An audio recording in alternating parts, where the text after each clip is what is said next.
paths from the outer world to our inner world, and our sacred moments this morning of meditation. Take a long, deep breath. Hold it for a moment, and then release it completely. Along with that release, let go of whatever cares and concerns you may have. Inhale again. Hold it and release. And one more time, a long, deep inhalation. Hold it briefly. And now let go completely.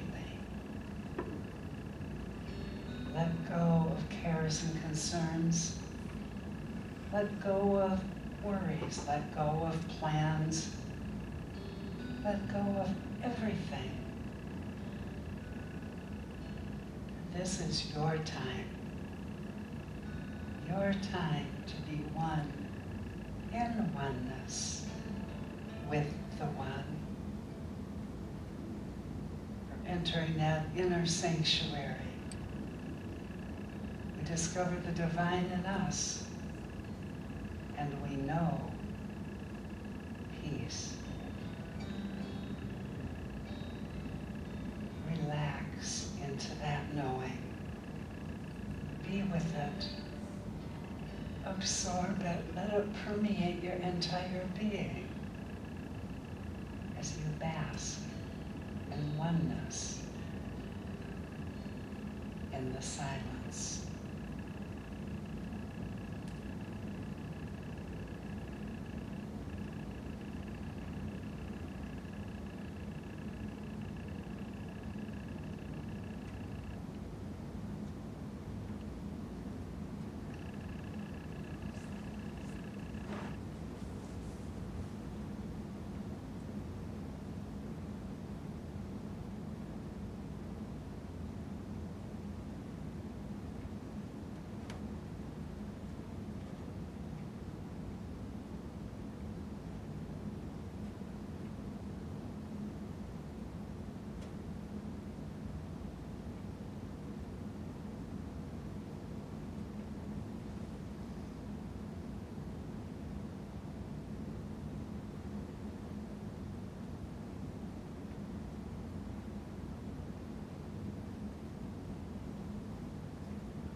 One with the universal intelligence that created all that exists. I am at peace. One with divine mind. I live in peace. Think in peace. Act in peace. And radiate peace into every relationship, every association, every part of my life. The peace that passes all understanding is now yours and mine. For this and so much more, God, we are grateful. And so it is.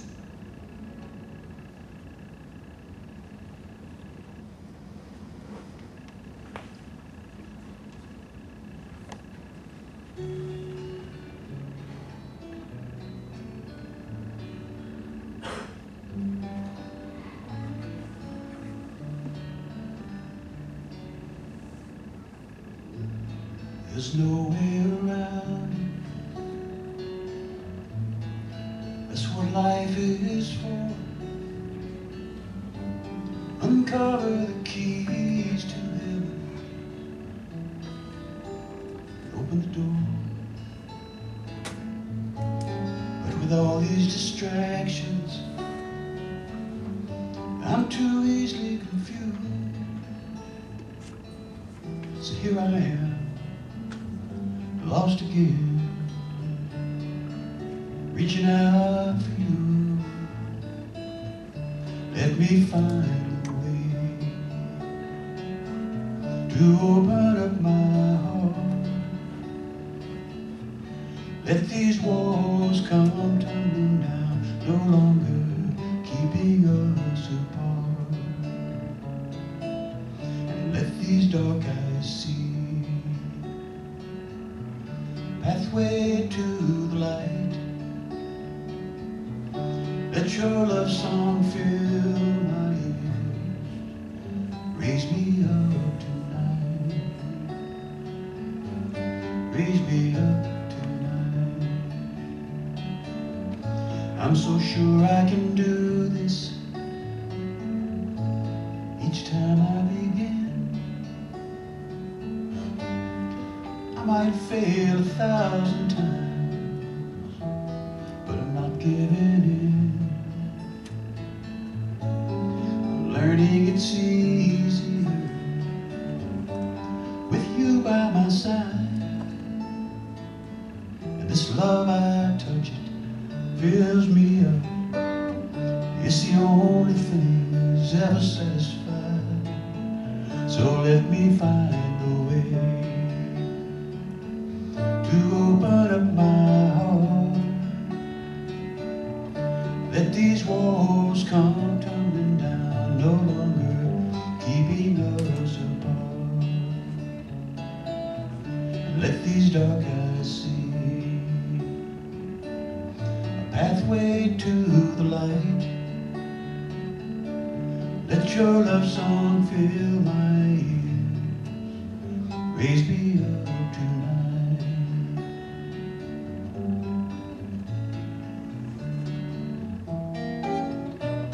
Your gentle reminder is often all I need. But whenever you find me, deaf and blind, please shake me till you wake me. Finally I break free.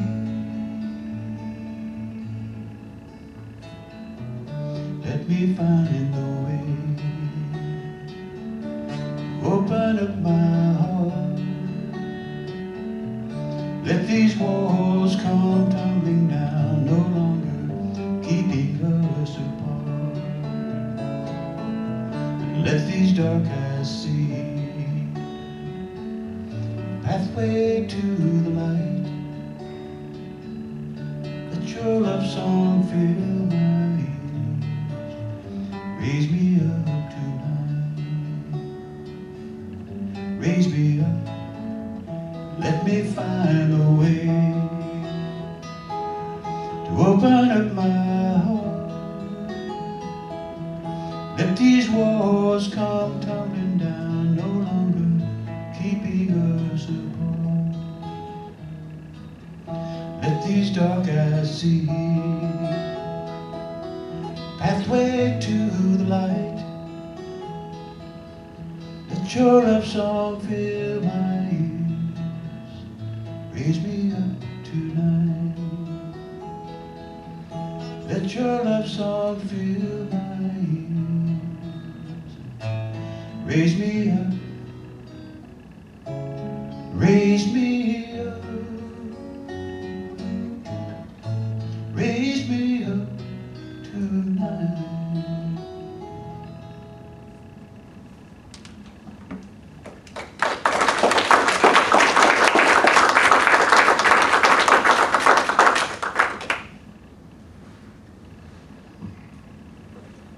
Thank you, Bill. It's always a pleasure to have you with us. You'd think it was about the middle of August and everyone was getting in their last licks of summer, wouldn't you? Let's do a little process together here this morning. There are wonderful people here and there are a few empty chairs around you. You might have noticed this. And in our humanity, we tend to look at those empty spaces rather than focusing on all the chairs that are occupied, rather than focusing on the good that is here and now. So look around, go ahead, turn around. I want you to see where people are. Okay. And I And what we're going to do is take a deep breath and bless every single body, every single person that is here today. And allow our hearts to fill with joy and gratitude for each individual that is here. For we know we are prosperous as individuals and as a spiritual community. We are grateful for the prosperity now emerging.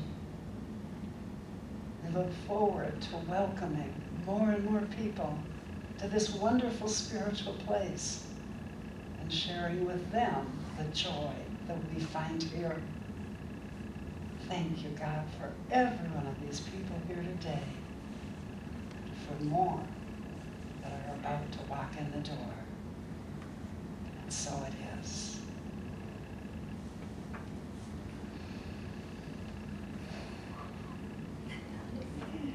Yeah, the 4 agreements. Let me tell you about my good friends, Dick and Jane. Dick and Jane are a nice couple. They've been dating for a while. They seem to get along pretty well. They've got a really nice friendship going. And one day they're driving to a social event and they've been chattering away, and as it sometimes happens, the conversation kind of wound down a little bit. And pretty soon they're both lost in their own thoughts. Nice to be with a friend that you can be in the silence with, isn't it? As they're driving along quietly, Dick frowns. And he's thinking, what is that noise I'm hearing from under the hood? Well, Jane notices that Dick is suddenly frowning, and she thinks, oh my gosh, Dick's upset. Well, Dick's frown gets deeper, and he's thinking, I paid that mechanic a bundle to fix that problem. Why is it still making noise?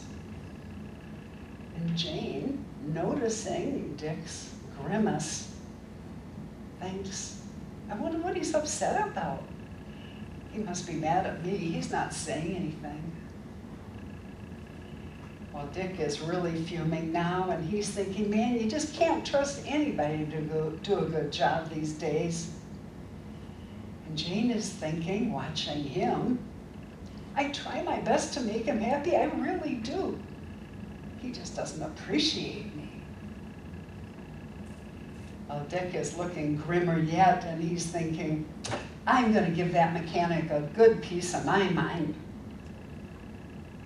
Jane is looking at Dick and thinking, I bend over backwards to make him happy.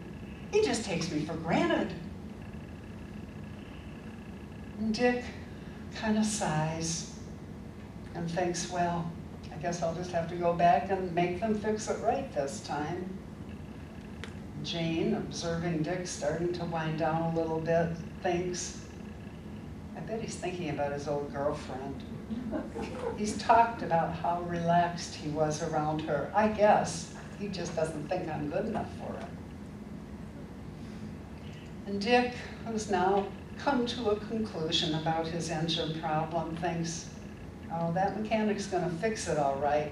I'm just not happy about having to go back. And Dick takes a breath and he relaxes a little bit more now that he's decided what he'll be doing about the car. And he reaches over to put his arm around Jane. Well, Jane pulls away from him with tears streaming down her face, and she says, don't you touch me, you ungrateful jerk. Why should I put up with this? I can't continue in a relationship where I'm taken for granted and not appreciated. That's it, I quit. I'm done. Take me home. I'm sure none of us have ever had that kind of miscommunication, have we? It's an interesting commentary on men and women and relationships. That story is also an interesting commentary on assumptions. Jane thinks the entire relationship has hit the skids, but the issue, the real issue, only exists in Jane's mind and in her assumptions. Now, her third agreement is, don't make assumptions. That seems kind of obvious, doesn't it? But think about yesterday. Who you saw, who you talked to, what you did. Were there any assumptions playing out there in those associations or affiliations? We do make assumptions. We make them all day long. We're just so habitual to doing it that we don't even notice that we're making assumptions. We assume we know what's going on with others. We assume that they know what we're thinking and feeling. We assume they know what's going on with us. I mean, after all, if they really loved us, wouldn't they? We assume that we've communicated clearly, and we assume we've also been clearly understood. And then life happens. Things go drastically awry. There's anger, there's hurt feelings, and we do exactly what the second agreement tells us not to do. We take it personally because we've made assumptions. You know, last week we talked a little bit about personal importance, how each of us sees and experiences everything in life from our own unique perspective, and we relate everything in life to ourselves. It's all about us, and our personal perspective colors everything we see and do. We also touch base on the fact that while we're busy living in our personal perspective, everybody else is living in their personal perspective, their personal importance, seeing everything through their eyes, having a sense that life is all about them. This isn't a good thing or a bad thing. This is simply human nature. However, as we understand this, we can use that awareness to enhance our relationships. The Native American adage is a wise one that says, walk a mile in their moccasins. In other words, it's telling us, don't assume. Don't assume you know everything about them. Don't assume you know where they're at. Learn what's going on with them. Learn what's important to them and why. The question is, how exactly do we do this? We want to know if you want to know what's really going on with your partner, your friends, or your colleagues, ask. That doesn't seem real profound, does it? Just ask. Ask them to clarify themselves for you. It seems pretty simple, but clearly, if you look at all the misunderstandings and miscommunication in the world and your own life, obviously we don't ask enough questions. See, as human beings, you and I have a need to justify everything. We need to understand and explain in order for us to feel safe in the world.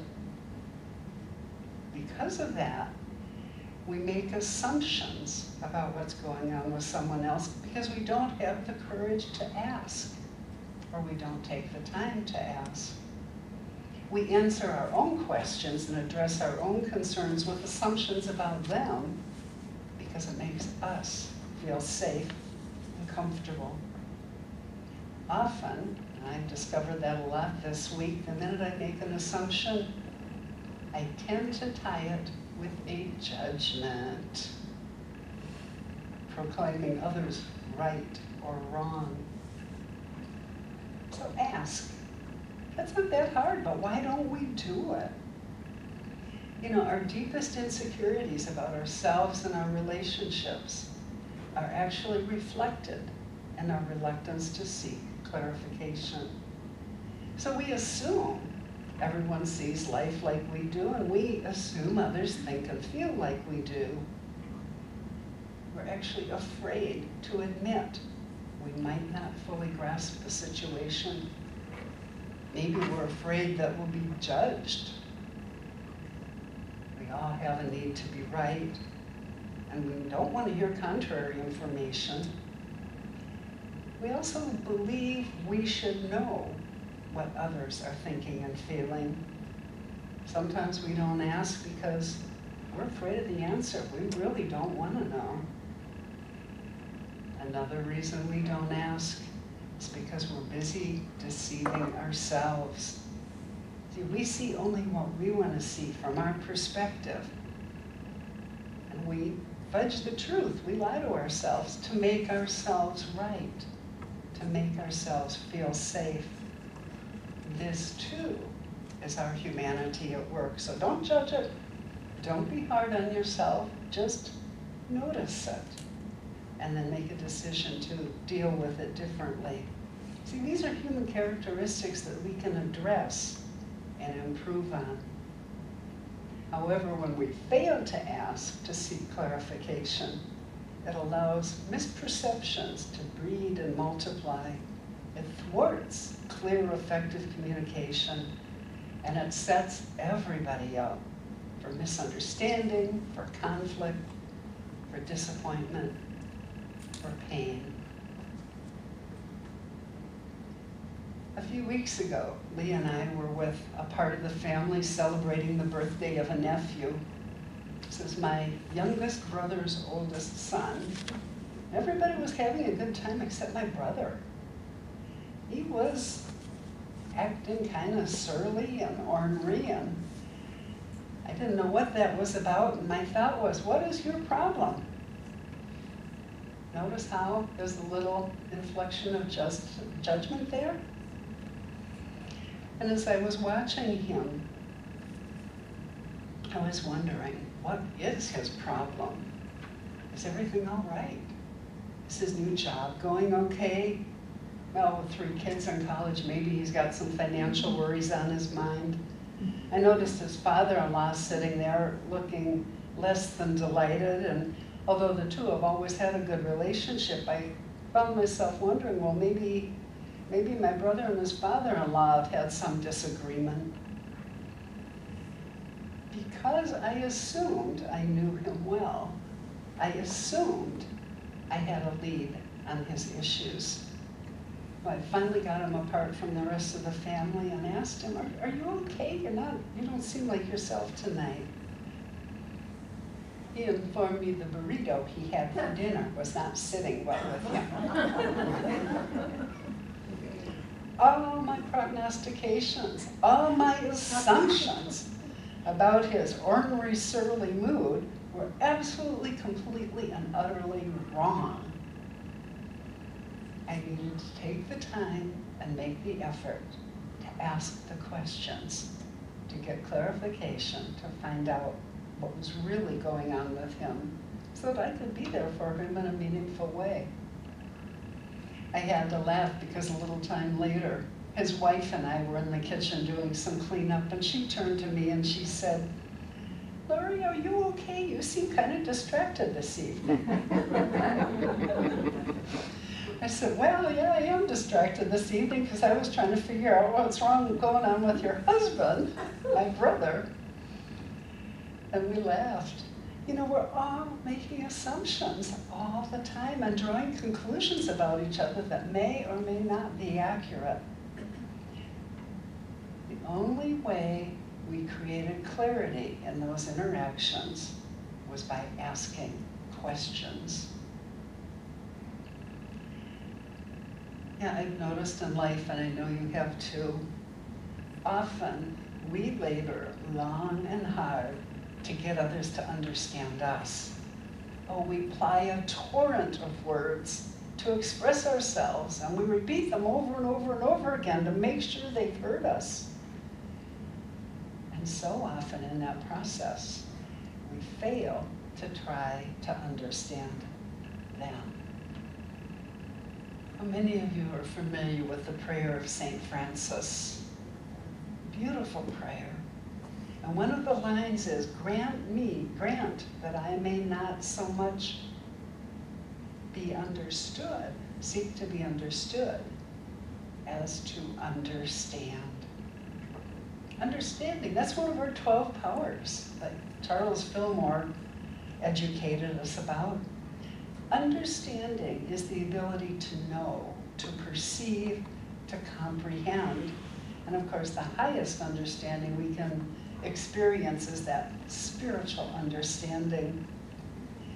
To know, to perceive, to understand, we need information. And as we put the information together, understanding evolves in place of assumptions. But the first step is to ask, to get the information we need, to find out what's really going on with those around us, not assume.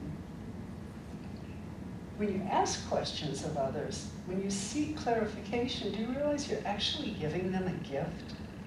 You're letting them know that you sincerely care about them and that you truly want their input, their perspective. Asking questions honors the divine in them and in you. And this brings us right back around to the point that we've talked about the last couple weeks in terms of being impeccable with our truth and not taking things personally. The key is, as we love and accept ourselves unconditionally, we will speak our truth boldly, quickly, and confidently. It's our level of self-love that empowers clear communication. We avoid assumptions and judgments as we love and accept ourselves unconditionally and extend that same loving, accepting quality to others. When we stand firmly in self-love, we're not afraid to admit we don't know all there is to know. We're not afraid to even possibly be wrong. True and profound spiritual love involves accepting ourselves as we are. Truly loving another involves accepting them as they are, not how we assume they should be. And knowing ourselves as magnificent creations of the Creator is the foundation we build on. As we know ourselves as lovable, despite our flaws and foibles, we begin to see others as equally lovable. Key is to love and accept yourself unconditionally, knowing yourself as a divine creation. Love and accept others unconditionally, recognizing them also as divine creations. And then ask. Don't assume. Get the information you need and seek understanding. And of course, overriding all of this is to invite Spirit to guide you in all your interactions and relationships. Don't assume anything. Ask questions. Become enlightened. Let's join together one more time in our affirmation for today. Empowered by Spirit, I speak my truth boldly, quickly, and lovingly. Happy, peace-maintaining results bless me and all those around me. And so it is.